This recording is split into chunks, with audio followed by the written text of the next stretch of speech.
Today, we're going to dive into something that might just change how you think about, well, everything. We're talking about a really deep connection between how language worked thousands of years ago and the absolute cutting edge of artificial intelligence. This is a story about thought itself and the huge gap that separates us from our machines. So let me start by asking you a question, and it sounds ridiculously simple. What does the word day actually mean? I know, it seems obvious, but trust me, the answer is way more complicated, and it pulls back the curtain on how language, and even reality, is structured. Okay, check this out. In English, day can mean a couple of things, right? The whole 24-hour spin, or just the part with sunlight. It has to pull double duty. But in Danish, they have another word, døgn, specifically for the 24-hour cycle, and the existence of that word actually squeezes the meaning of their word for day, dag, into a much tighter box. Dag can only mean the period of light. You see what's happening? A word's meaning is literally carved out by the words around it. And this gets us to a really fascinating, kind of mind-bending idea from a linguist named Ferdinand de Saussure. He basically said that language doesn't work by just sticking labels on things. It works by creating differences, by drawing boundaries. A word gets its meaning from everything it isn't. In English, day is defined against night, but in Danish, dag is defined against both night and the 24-hour døgn. It's all about the negative space, the stuff that isn't. And you see this everywhere. Our language isn't just a set of labels we use for a reality that's already there. It's the knife we use to slice reality up. Think about it. If you grow up with one word for both blue and green, do you even perceive them as two totally separate colors? Or if your language makes you specify if an uncle is from your mom's side or your dad's side, does that change the very fabric of how you see family? The answer is, yeah, it does. So why are we talking about linguistics? Because this exact idea, that meaning comes from context and boundaries, is the source of a fundamental, massive conflict with the digital world. It's the great semantic divide. It's why talking to a computer is so different from talking to a person. Here is the core of the problem. Our language is powerful because it's, for lack of a better word, lazy. And I mean that as a compliment. It operates in that negative space, relying on tons of shared context and common sense to fill in the blanks. Code, on the other hand, lives in a positive space. It can't be lazy. Every single thing has to be built from the ground up, defined explicitly. For us, ambiguity is a feature. It lets us be flexible. For a computer, ambiguity isn't just a problem, it's a fatal error. So the multi-trillion-dollar question is, how do you build a bridge across that gap? How do you possibly translate our fuzzy, messy, context-filled thoughts into the brutally precise world that a computer demands?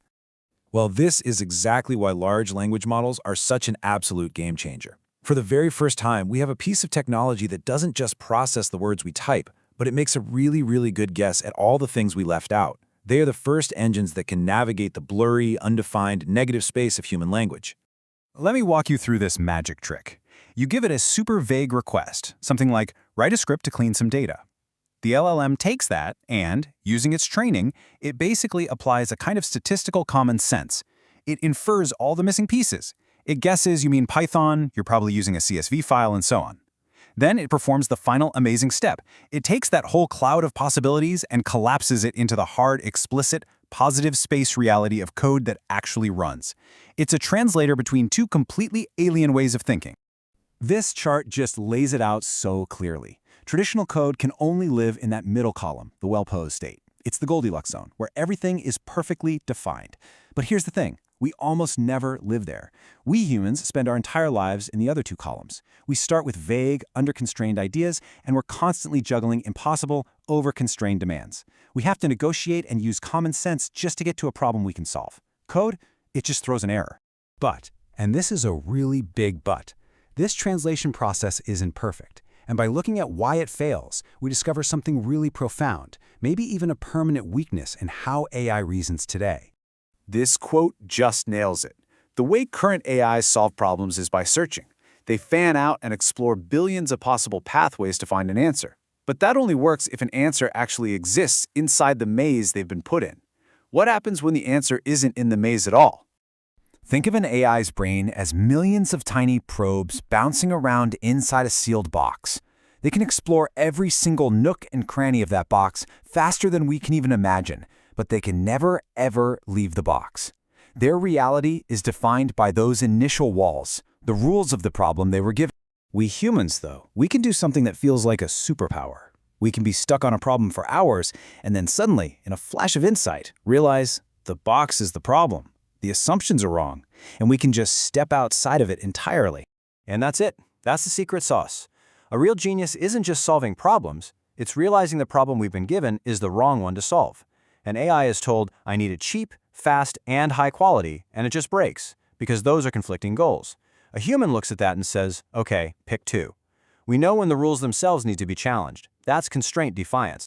Now, this limitation doesn't mean AI is a dead end, not at all. It actually points to a completely new and way more powerful way of working together. It means we stop being instructors who give orders and start being true creative collaborators. This is the future. It's a kind of cybernetic dance. The human is the guide, the artistic director. We provide the vision, the taste, and crucially, the ability to say, no, that's not it. The AI is the tireless engine, generating endless possibilities and handling all the tedious, complex details. And this all happens in a new kind of digital space, one that's fluid and can be reshaped on the fly. I love this analogy. The old way of making software was like being an architect. You needed a perfect, detailed blueprint before anyone could lay a single brick. One tiny mistake in the plan, and the whole thing could fall down. This new way, it's like sculpting. You start with a rough lump of clay, a first draft from an AI, and you push it, pull it, add a bit here, take a bit away there, until the final form just emerges. It's a living conversation. So, what's the big takeaway here? It means our whole relationship with technology is changing. We're moving away from the rigid world of syntax and commands. The future isn't about knowing a programming language. It's about having intent, having taste, and having that uniquely human spark that knows when to say no and look outside the box. The future of creating isn't about coding, it's about sculpting reality itself.